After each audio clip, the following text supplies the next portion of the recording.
Bon, merci à tous. Moi, je vous vois pas là, mais merci à ceux qui sont présents à cette session pour parler d'un sujet qui me semble très important au cœur de l'actualité en fait financière internationale de nos jours, notamment suite à la crise Covid et à tout ce qui est autour de l'environnement, donc la COP26, les accords de Paris qui vise une neutralité carbone d'ici 2030. Voilà, il y a tout un contexte qui fait que l'ESG devient incontournable aujourd'hui quand on parle de finances et de flux financiers.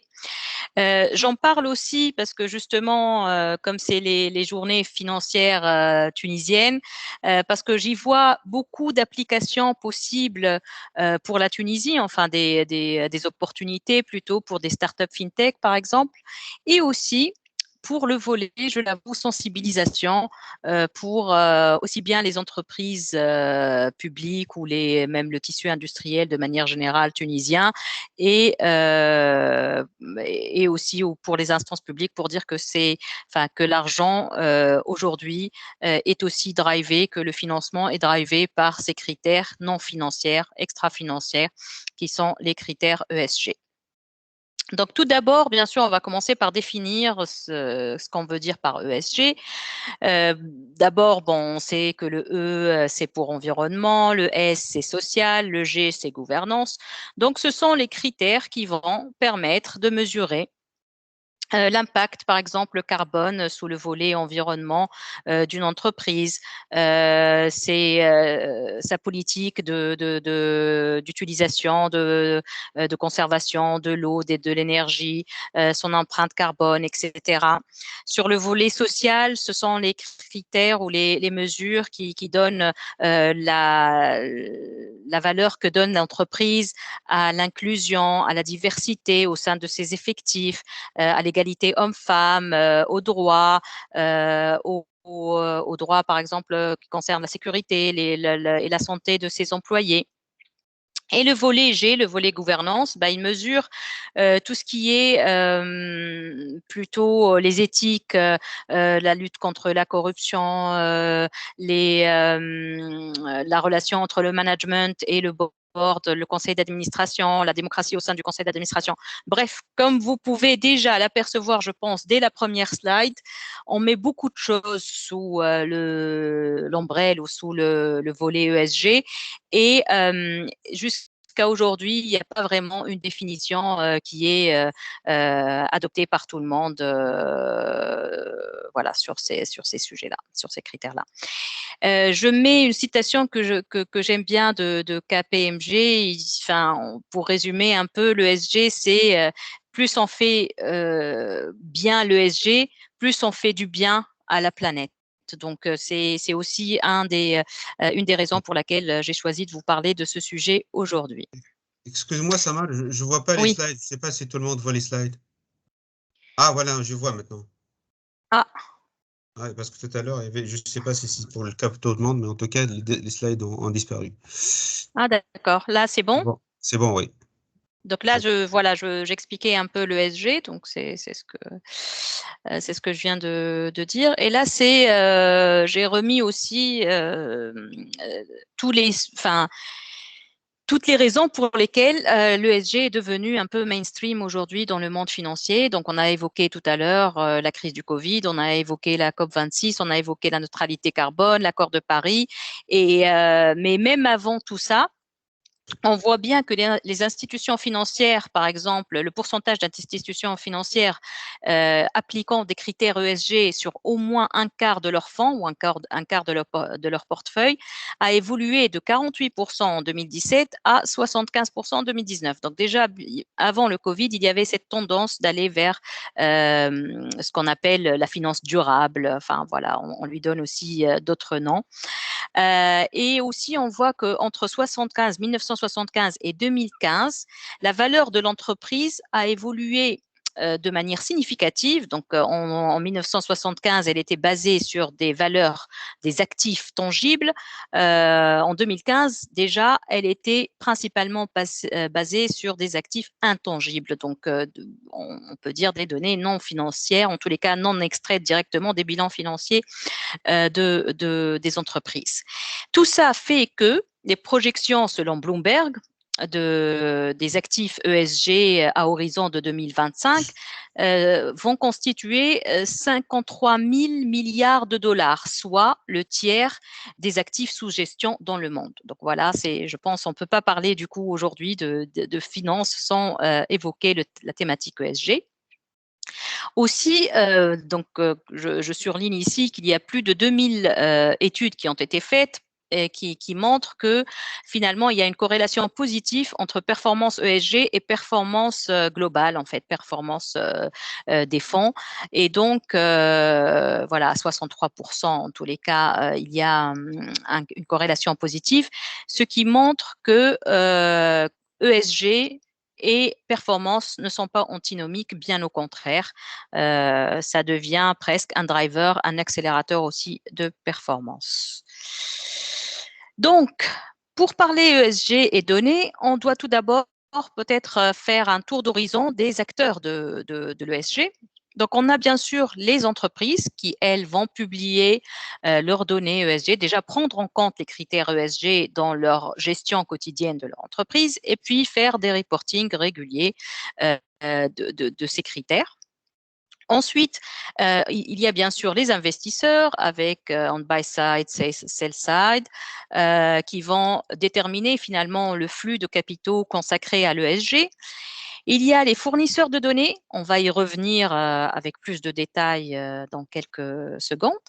Il y a ce qu'on appelle les catalystes, donc par exemple SeekWatch ou InfluenceMap, qui sont en fait des ONG qui scrutent tout ce qui se dit sur les autres entreprises, enfin sur les entreprises par d'autres ONG, et qui mettent parfois donc la lumière sur des sujets d'actualité brûlantes selon certains agendas politiques. Et donc, ils sont là pour vraiment donner un autre insight sur les données ESG par rapport à ce que publient les entreprises elles-mêmes. Ensuite, il y a les régulateurs. On y reviendra aussi de manière plus précise tout à l'heure, mais c'est principalement les gouvernements et c'est eux qui mettent en place les règles à suivre et les compliance rules pour les entreprises. Ensuite, on a les standard makers qui sont très importants ici parce que justement on parle de data, donc on parle de comment matérialiser l'impact ESG des entreprises. Et là, il nous faut des standards, il nous faut des facteurs, des mesures concrètes, des metrics qui sont actuellement mises en place donc, par ces organismes indépendants, des agences comme SASP, GRI, mais on y reviendra aussi par la suite. Donc, en bas de ce slide, vous voyez tout l'univers, enfin, ce n'est pas exhaustif, hein, c'est un aperçu sur les acteurs qui fournissent de la donnée ESG. Donc, tout d'abord, on a les généralistes, bien sûr. Donc, tout ce qui est Bloomberg, MSCI, Moody's, S&P, tous fournissent des datas aussi bien financières que non financières, Refinitiv, bien sûr aussi, sur l'ESG. Mais il y a surtout des acteurs qui sont des fournisseurs spécialisés en données ESG, comme Sustain Analytics, qui est en fait relié à Morningstar ou Vigeo et Reis, etc. Donc, il y en a plusieurs qui se développent et il y en a qui sont vraiment spécialisés sur un des volets de l'ESG. Donc, certains, beaucoup d'ailleurs, je trouve, sont focalisés sur tout ce qui est carbone, environnement. D'autres, comme là, Equilib, c'est plus sur l'égalité homme-femme au sein des entreprises. Donc, on a différents types de fournisseurs. Mais on remarque qu'il y a eu un mouvement extraordinaire de ces dernières années entre ces différents acteurs, justement. Donc, plusieurs rachats qui ont eu lieu entre 2015 et 2021, 2020. au total 21 donc rachats, et les cibles de ces rachats étaient principalement européens. Donc il y a 14 entreprises européennes qui ont été rachetées par les grands généralement du domaine, et ce qui fait qu'on se retrouve aujourd'hui avec un oligopole UK-US à 80%. Et ça pose des questions en fait par rapport justement à la data, surtout que paradoxalement, en fait, la réglementation, elle est plus drivée par l'Europe. On le fera aussi par la suite. C'est l'ESMA, c'est les organismes européens qui sont en train de réguler et de standardiser un peu l'utilisation de l'ESG, mais les fournisseurs de data, comme on le voit sur ce slide, sont principalement basés aux États-Unis et au Royaume-Uni. Donc, quel est le challenge auquel on fait face pour l'ESG, pour les données ESG? Tout d'abord, donc, on l'a, je pense, bien répété jusqu'à présent, pour pouvoir mesurer la performance ESG, on a besoin de data, de beaucoup de data. Et cette data doit être exploitable, actionable. Donc, c'est là où il y a le problème. Comment exploiter une data qui, par nature même, en fait, est très qualitative, par opposition à financière standardisée, qui est déstructurée, qui est subjectif surtout. On parle de critères voilà, subjectifs, parfois d'évaluation, par exemple de l'empreinte carbone, etc. Surtout, les investisseurs ont besoin de se projeter, d'avoir voilà, des forward-looking expectations, alors que les données ESG sont publiées par les entreprises une fois par an, voire 2 fois par an. Donc, on a toujours un lag, un décalage entre le snapshot ESG des entreprises pris à l'instant T et le moment où on est en train de mettre en place sa stratégie, par exemple, de gestion d'actifs. Donc, c'est tous ces challenges-là que la data ESG doit confronter. Et du coup, on voit bien l'utilité d'avoir des data scientists, des compétences très poussées en data science pour résoudre toutes ces problématiques, et utiliser des outils technologiques très pointus en IA, en machine learning et surtout en sentiment analysis. Donc, on a dit qu'il y avait d'une part les rapports qui sont publiés par les entreprises elles-mêmes, d'accord, mais pour compléter ces rapports-là, il est important aujourd'hui de faire appel à toutes les autres sources possibles, donc des emails échangés, des appréciations de clients, de fournisseurs, des données satellites, donc tout type de données. Donc on est vraiment au cœur du big data, et analyser tout ça, l'interpréter pour tirer des scores, des ratings ESG.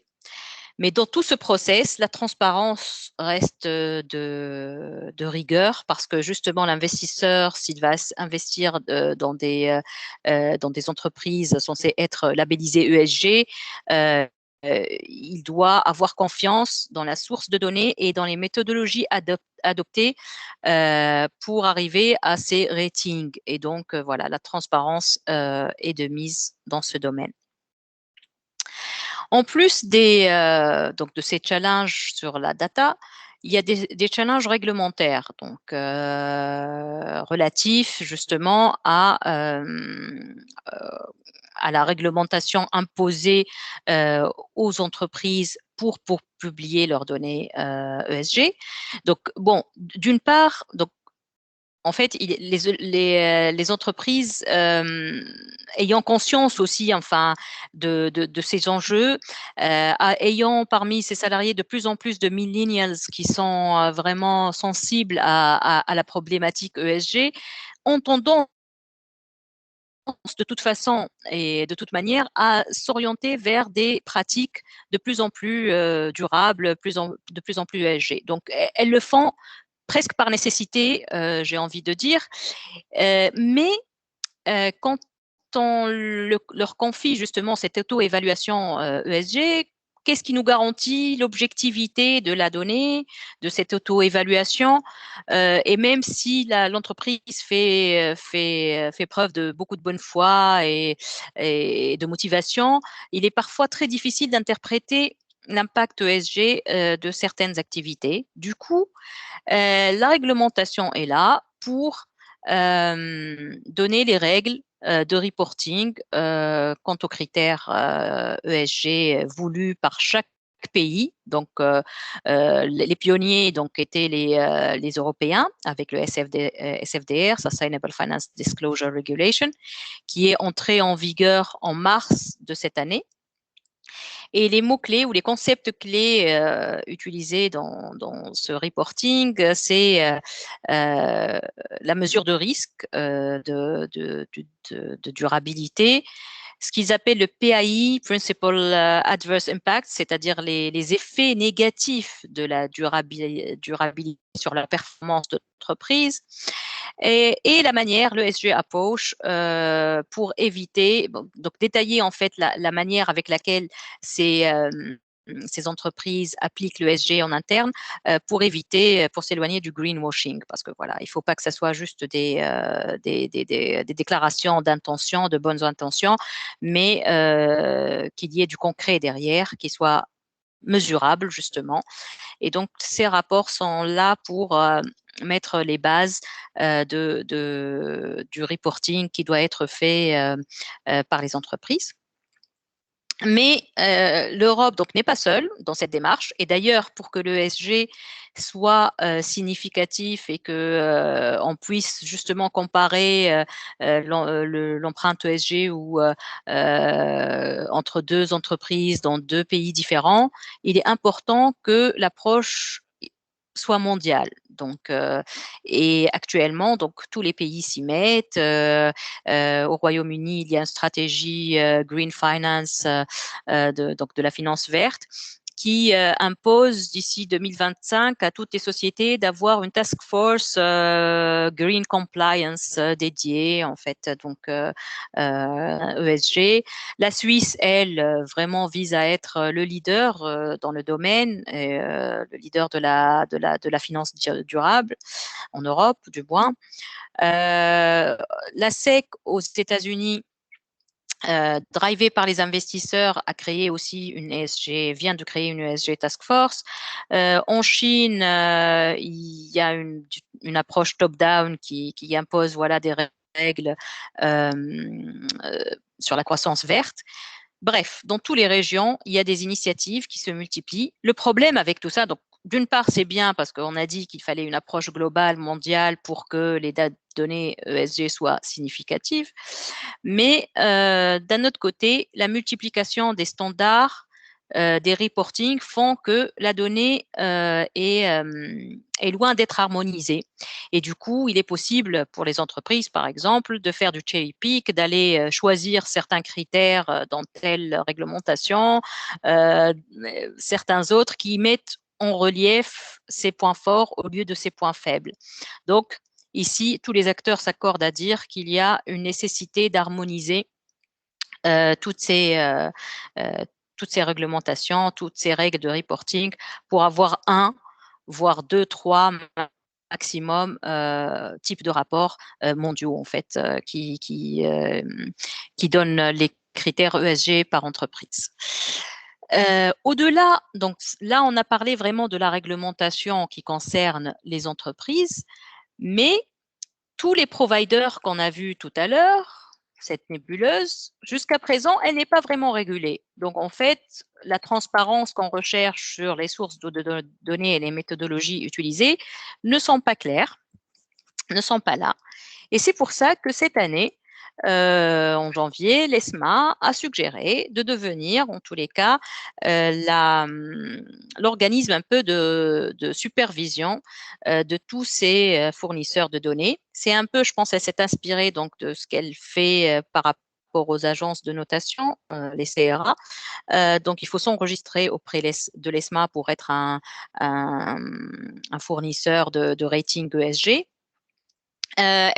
Elle propose aussi de mettre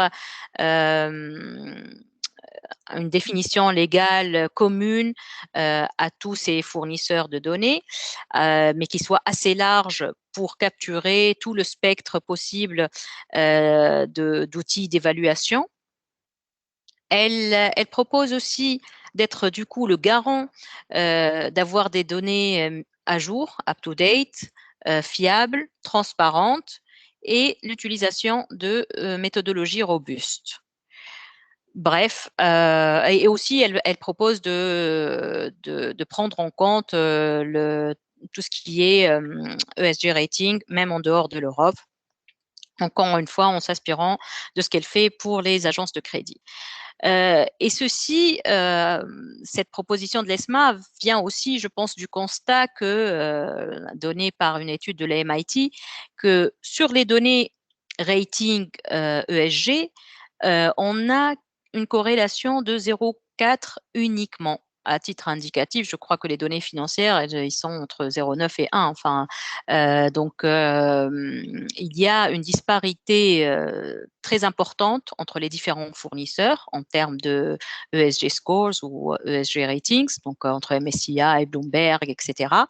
Ce qui fait que ça ne peut pas être fiable. Donc, il faut harmoniser tout ça et une meilleure gouvernance pour faire converger les manières de calculer les scores ESG et atteindre une meilleure corrélation.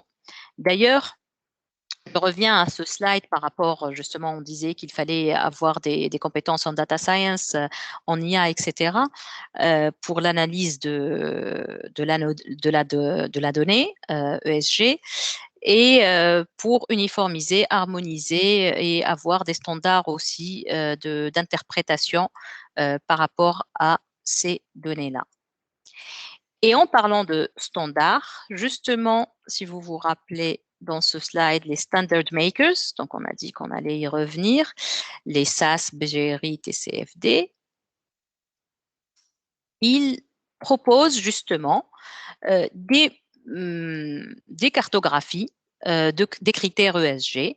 Donc, par exemple, ici, le SASB, qui est Sustainability Accounting Standards Board, divise l'univers de l'ESG en 5 domaines qui sont l'environnement, le capital social, le capital humain, le business model et l'innovation au sein de l'entreprise, le leadership et la gouvernance. Et pour chaque dimension, il la divise en 6-7 sous-critères ou sous-dimensions pour justement prendre en compte les spécificités de chaque entreprise, de chaque secteur plus particulièrement. Donc, par exemple, si on prend la dimension environnement, on va mesurer les émissions de gaz à effet de serre, la qualité de l'air, la gestion de l'énergie, la gestion des déchets, de l'eau, etc. Donc, ce sont les critères qu'on va mesurer pour évaluer la dimension environnement de chaque entreprise. Et d'ailleurs, donc SASP a listé 77 industries, 77 secteurs pour lesquels ils ont fait donc l'exercice de donner les ratings un peu ou les scores ESG selon les critères qu'on vient de voir. Donc pour l'environnement, on a dit émissions de gaz à effet de serre, etc.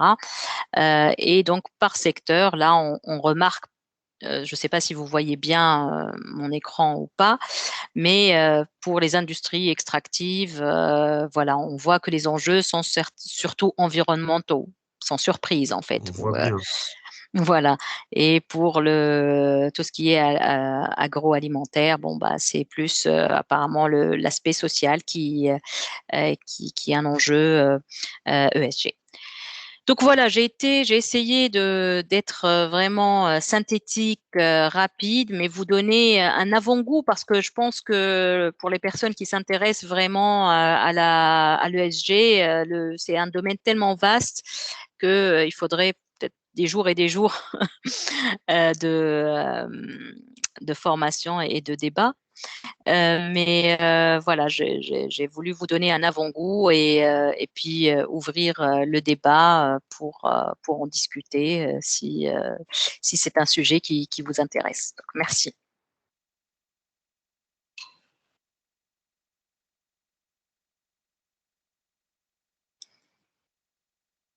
Les micros sont autorisés, vous pouvez échanger directement avec Samar.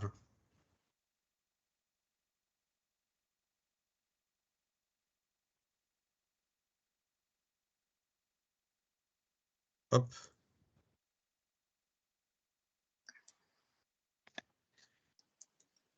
Je ne sais pas si vous avez des questions. Attends, je vais regarder s'il y a des questions au fil de...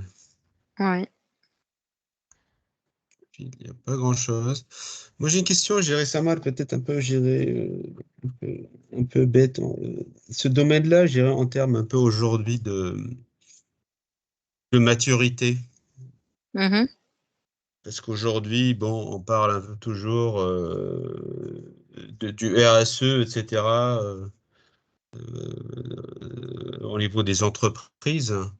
Mhm. Est-ce que c'est une passerelle, enfin le RSE, enfin le ESG, est-ce que c'est une gérée suite ou il est dedans dans ce domaine un peu du RSE ou pas? C'est une question un peu bête, hein. Oh, non, non, pas du tout. Au contraire, au contraire. J'ai pas voulu m'attarder beaucoup là-dessus au départ parce que bon, c'est des définitions, mais enfin, c'est des jargons qui changent, mais on parle toujours. Enfin, j'ai l'impression de la même chose, c'est-à-dire que on peut appeler ça investissement socialement responsable, on peut appeler ça investissement durable, ou voilà, maintenant le terme qui est à la mode, entre guillemets, mais je pense qu'il est là pour rester, c'est l'ESG. Tout le monde en parle.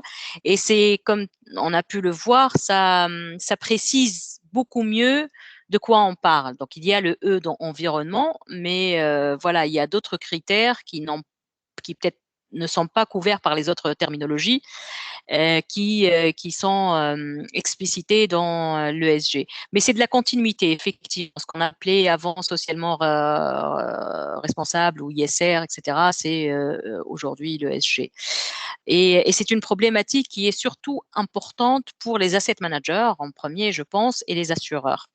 Après, voilà, même les banques classiques d'investissement, etc., bah, ils viennent parce que vraiment, ça devient un impératif dicté aussi bien par justement les gouvernements, etc., mais aussi même par les, comme je disais tout à l'heure, les employés eux-mêmes, les millennials qui sont très, très sensibles à ces problématiques-là et qui ne peuvent plus quasiment travailler dans un univers où on fait abstraction voilà, de la planète et de notre impact du bien-être à l'emploi, etc. Enfin, voilà, c'est des notions maintenant aujourd'hui qui sont devenues incontournables. Donc, l'ESG est là pour durer. Ce qui est sûr, c'est que ce n'est pas juste un effet de mode.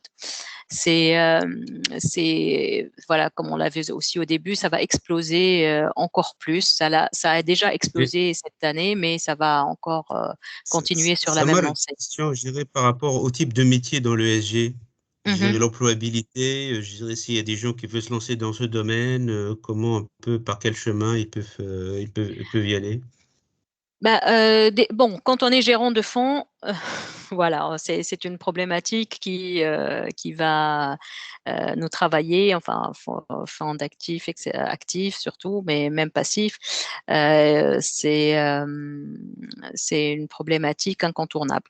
Après, dans le domaine plus IT peut-être, et c'est à ça que je faisais allusion au départ quand je faisais le lien avec la Tunisie, je vois beaucoup d'opportunités pour les startups justement, comme Voilà. et c'est pour ça aussi que j'ai choisi cette thématique, c'est que il y a tellement de challenges à adresser. En gros, le besoin est là. Quand on parle de start-up, on parle toujours de problèmes à résoudre, de pain point. Le pain point, il est clair, il est criant ici. On a besoin de mesurer l'ESG. Enfin, en gros, on a besoin de mesurer quelque chose qui n'est pas vraiment mesurable, enfin, qui l'est, mais qui est très difficilement, qui a beaucoup de contraintes, qui a beaucoup de standards, etc.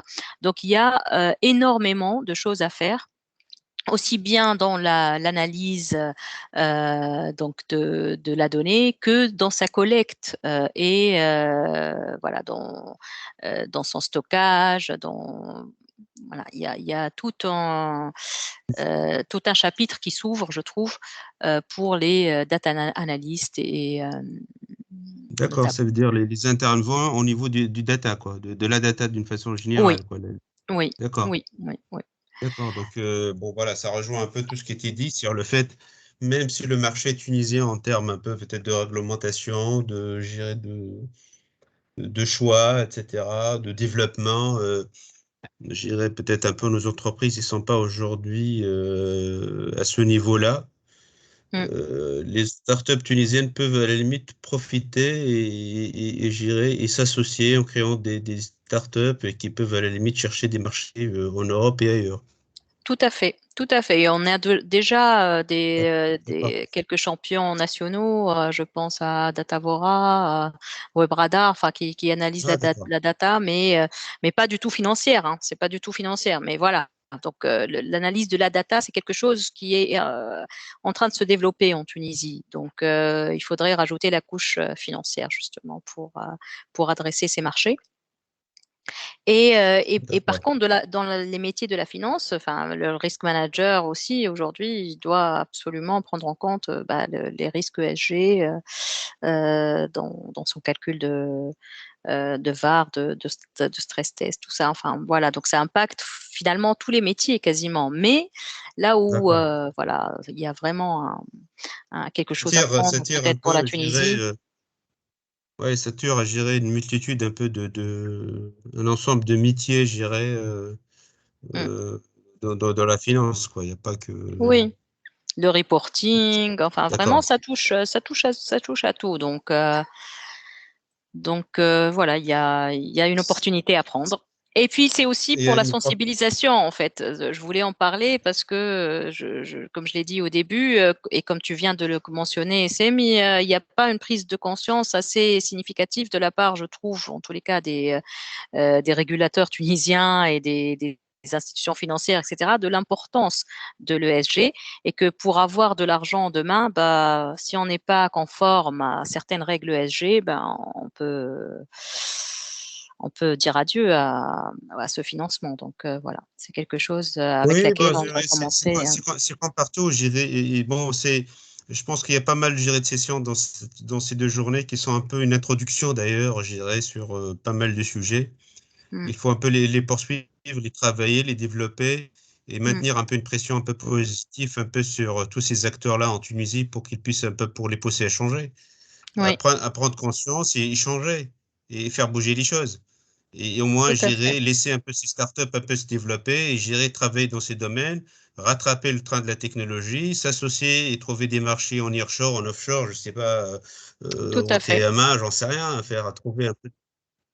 trouver un peu différentes formes, un peu de partenariat pour que le moins les Tunisiens, je dirais, les Tunisiennes puissent, je dirais, être, même s'il n'y a pas de marché en Tunisie, que, je dirais, Mhm. qui se mettent en technologie, quoi, Oui, qui oui, suivent un peu les tendances générales. oui, tout Et à trouver des fait. marchés, comme l'a dit Karim Hajej Elbellah, bon voilà, il Mm, faut un peu, voilà, on peut trouver différentes formes, un peu, on peut en tirer profit d'une façon ou d'une autre, un peu de ce développement technologique et réglementaire qui s'opère en Europe et en Occident, d'une façon générale.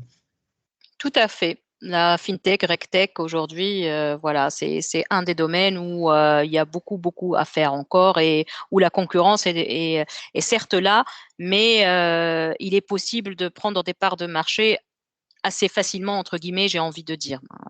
C'est encore possible. Le marché n'est pas fermé, n'est pas cadenassé.